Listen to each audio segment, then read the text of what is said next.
Alright everybody, welcome back to the channel.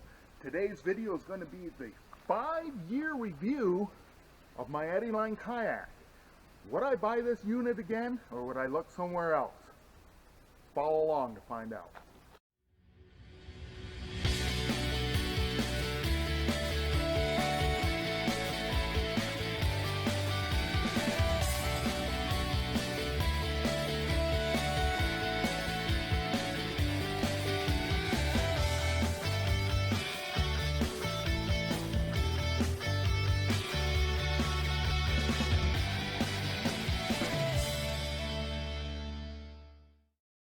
Alright folks, welcome back to the channel. If this is your first time watching, make sure you hit the subscribe button down below to continue to follow my adventures.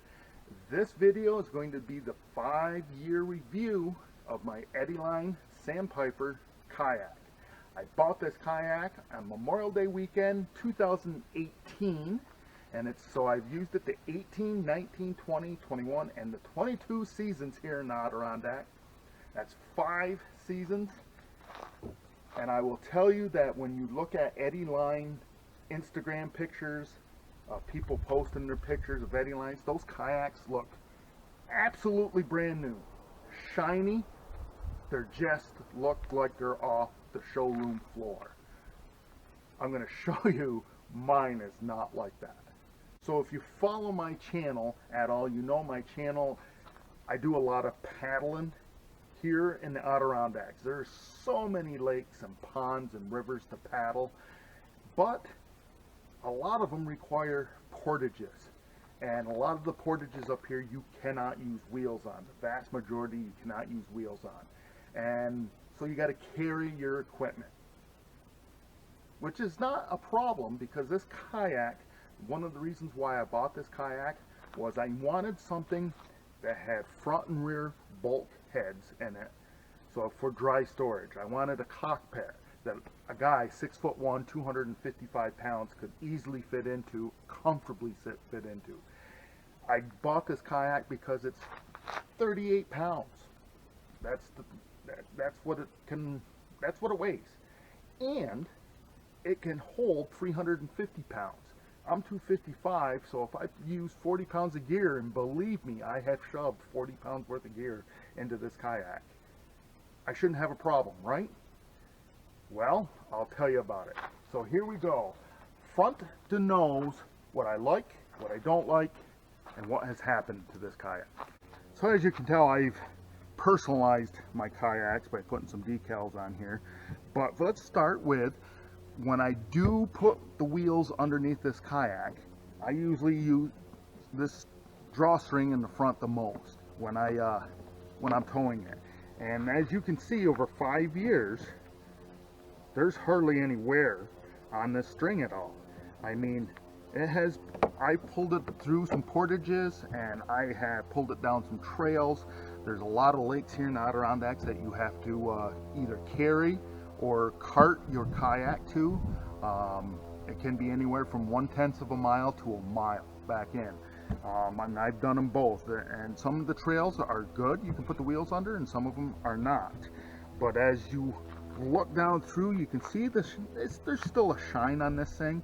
And don't get me wrong, I do polish this at least once a year. Usually when I put it away for the winter, I polish it, I clean it all up, I clean the bulkheads out. But it has been pretty good as far as keeping its shine. Again, I don't polish this after every time I use it.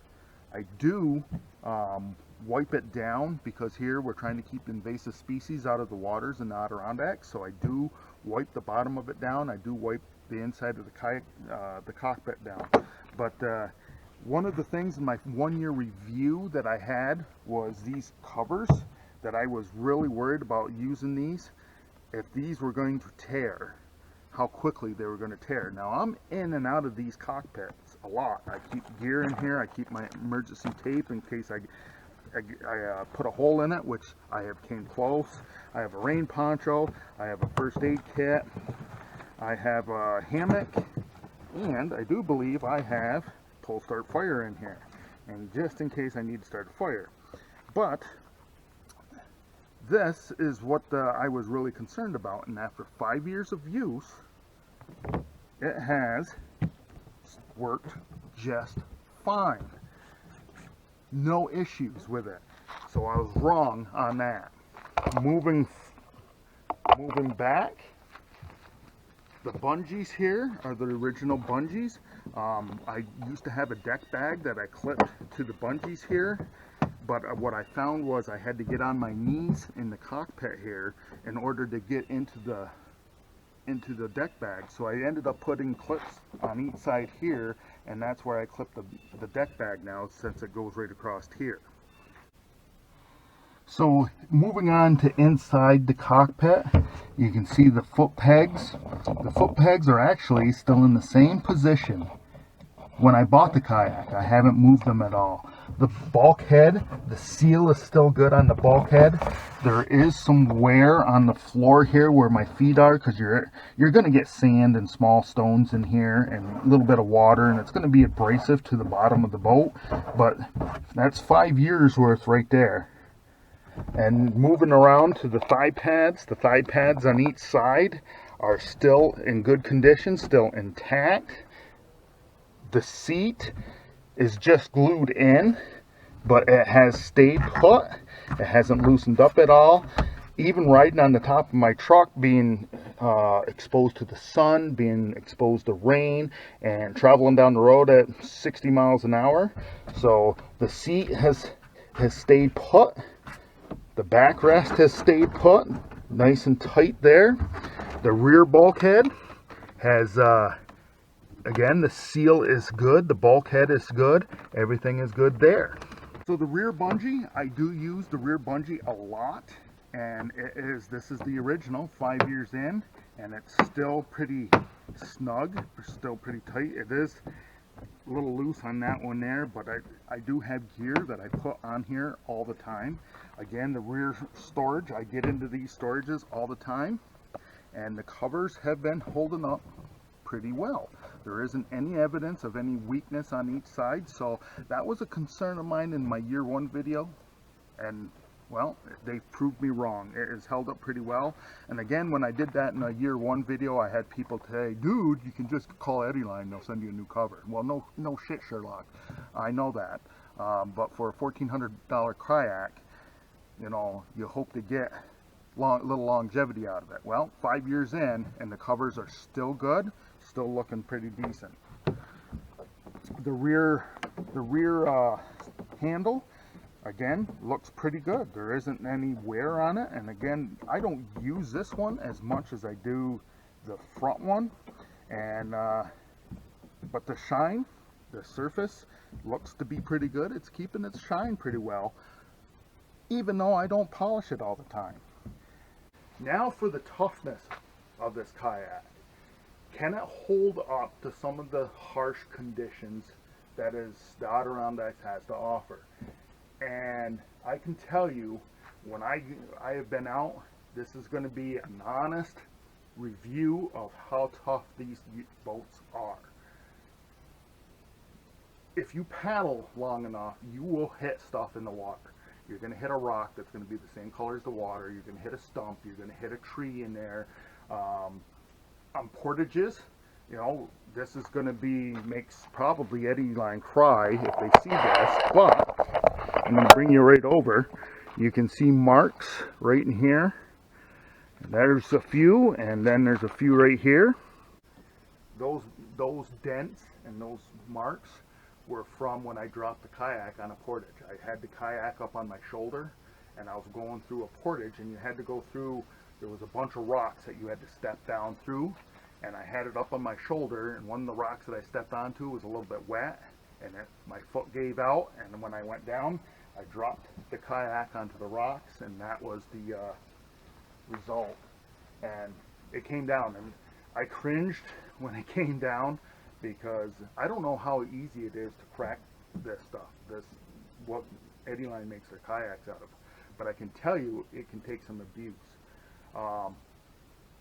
One of the true stories, it was on an Eddyline, I'm on an Eddyline owners group on Facebook, and I actually had one of the guys from Eddyline comment on my post. Oh, what's his last name right now? I can't remember his last name, but he commented on my post. So last year in this video here, I was on a little clear pond, and part of that, and it's a lake. It's a very big pond, but it should be a lake. Anyways, one section of that lake is the minefield, and it was the first time I was ever on that pond, and I paddled into that minefield, which is nothing but stumps just underneath the surface of the water. And that day it was a little bit of wind too, and you get the wind mixed with hitting stumps. It's a recipe for disaster. Well, I got onto a stump where I was tipped up like this, and the stump was right here. And every time I moved, the bottom of the boat would pop up, make that boop, boop, boop, boop noise. And I thought for sure that I was going to see a crack develop in here, or that stump just poke right through it. So, stay calm, keep your head, and I'm thinking, all right, how can I get off this? And I'm trying to wiggle, and that just kept on moving, poking onto the stump more. So I decided to, all right, if I'm going to sacrifice anything here, I'm going to sacrifice my paddle. So I took my paddle, and there was a stump next to me, and I put my paddle into that stump, braced it, and I leaned up where I brought the kayak. The water line was right here, and I was able to pop off that stump. And I thought for sure by doing that, putting my weight, 255 pounds, onto that stump, that I was going to break my paddle. My paddle held up, thank God, and I paddled my butt out of that minefield. But that, I was so impressed that nothing happened to this boat. When I got back to shore, I flipped it over, and I can't tell where the stump hit me. I can't tell, but the bottom of the boat kept moving up and in, and I was waiting for it to crack right across there, because I'm pretty sure if it hits hard enough that this material will break, but I don't know if it cracks or if it shatters or what it does. But I was totally impressed with that. So other than there are scratches on this rig, for the first 3 years of its life, it rode in the back of the truck whenever I went someplace.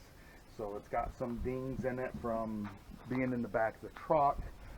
It now rides on the top of the truck. So it's got some marks from the carriers up there, sliding it in and out. But again, if you look at the Eddyline's postings, any Eddyline owners, and they're out in the water and the sun is glistening off their kayaks and they're just so shiny. My kayak isn't like that. I bought it to use. I can't tell you how many miles are on it. If I say there's thousands, I think I'd be lying. There's hundreds of miles on this. Sometimes my paddles are only 3.5 miles, but to get that 3.5 miles, it takes you several hours to do, because you got to maneuver around obstacles. You got to carry, over beaver dams. You got to carry over rock dams. You got to carry around some falls. So it has been a great little kayak. If something should happen to this kayak, you bet your ass I would buy another one. And the reason why this one here, a lot of the sandpipers they make are 13 foot. The reason I wanted a 12 foot is because the first few years that I had the kayak, when I traveled and towed the camper, I put the kayak right inside the camper. So I needed it to be 12 foot. I couldn't have it any longer than 12 foot. Now that I can put it up above the truck here, can I get a longer one? I don't know, because in the wintertime I do store the kayak right in the camper here, and 12 foot is the max that I can put it in the camper. But it has been a great boat, and I would definitely buy another one if something happens to this one. I bought it to use. It did cost me, when I went down to the Lake George Kayak Company, I actually went in there with the idea for a Wilderness Pongo that was 12 foot, and they were so great. If you're looking for a kayak, and they didn't give me anything for saying this, but they were so great with me, because I told them what I wanted. I wanted the front and rear bulkheads, and I wanted a large cockpit for a large guy, and that's why I was looking at the Pongo. And I took the Pongo, he let me go out to their docks, we put the Pongo in, and I paddled it out there, and it was much like paddling my Pelican. At the time I had a 10-foot Pelican, Maverick kayak, and when it came out, he asked me, he goes, would you be interested in Eddyline? And I'm like, Eddie who? Never heard of him. Never heard of him. Of course, I was a beginner kayaker. I only had a kayak at that time for 3 years, I think it was. And that was the one I bought at Dick's Sporting Good, which was that Pelican. It was a good kayak, don't get me wrong. So he's like, let me get an Eddyline out for you and you take that out. Well, I'll tell you what, when I dropped that kayak into the water and got in, there was such a huge difference between that Pongo and this Eddyline. And when I came out, I said, do you have a red one? And he goes, I do. And I said, sold. And I've loved it ever since. The only thing is, and you've heard me say this before, is I would like to have a cup holder in there. Now I did get a cup holder. Let me grab that. There, got to put it on the right way. So it tightens right down there. It can hold a regular water bottle up to a bigger, my coffee cup will fit into there. So that's a decent little holder there. It's worked out pretty well, but I think a cup holder would be great. And another option that I would love to see in the Eddyline, you go Eddyline engineers. See, when you're in this cockpit, you're sitting back here, and you have all this space right in here. Okay, I would like to see something, because I had to move my deck bag from up that was used to ride back here to up here, because I had to get on my knees to reach into my deck bag. I'm wondering if you could get some sort of tray that flips up, and then you can get in and then flip the tray down, and you have a spot here where you can put it in your bug spray, your sunblock, maps, you know, even a cup holder. That would be a great option to have on something like this. To flip that up, you get your fat ass, get my fat ass in there, and then flip that back down and have everything right here. You know, maybe a little spot that for bug spray. And speaking of bug spray, if you have one of these Eddyline kayaks, I was on Lake Lila, which is back in the middle of the Adirondacks, and the bugs were horrendous that day, and I ended up spraying over my shoulder. And yeah, the bug spray will actually, there's little marks in here where the bug spray, you can tell where the bug spray was. There's marks on here too, but that would be a little tray here that can, maybe a zip pocket that can hold sunblock and bug spray and all that good jazz. But it's definitely been a great rig. I would definitely buy another one of these. And yeah, it might be a little bit more expensive than $1,400 now to buy one of these, but I would definitely do it again. There's no doubt about it. It's held up quite well. Like I said, the Adirondack Park is the biggest park in the continental U.S. You can take the Grand Canyon, the Grand Tetons, and Yellowstone, and all of them will fit into the Adirondack Park. There are over 3,000 lakes and ponds, 30,000 miles of rivers to paddle. I could paddle a new place every single day for the rest of my life probably. But it's also a tough place. The portages are all around, and some of the portages, like I said, I dropped it that one day, and I was a little upset with myself, but what are you going to do? If you're paddling any length of time in your life, you're going to hit a rock, you're going to hit a stump, you're going to hit a tree, you're going to bounce it off on something at some point. And how well your boat is made is how well it's going to take it. So that is my 5-year review on my Eddyline kayak. If you have any questions, put them down below. I'll gladly answer it. I will add that Eddyline has not promoted this video in any way. Even though I have talked to the owners of the company before, I have told them how I use my Eddyline kayak, and I've told them, you know, I'm tough with it. I do take care of it. I do polish it, but you know, I do use it. That's what I bought it for. I didn't buy it to polish it up and hang it on the wall. So that's my 5-year review of the Eddyline kayak.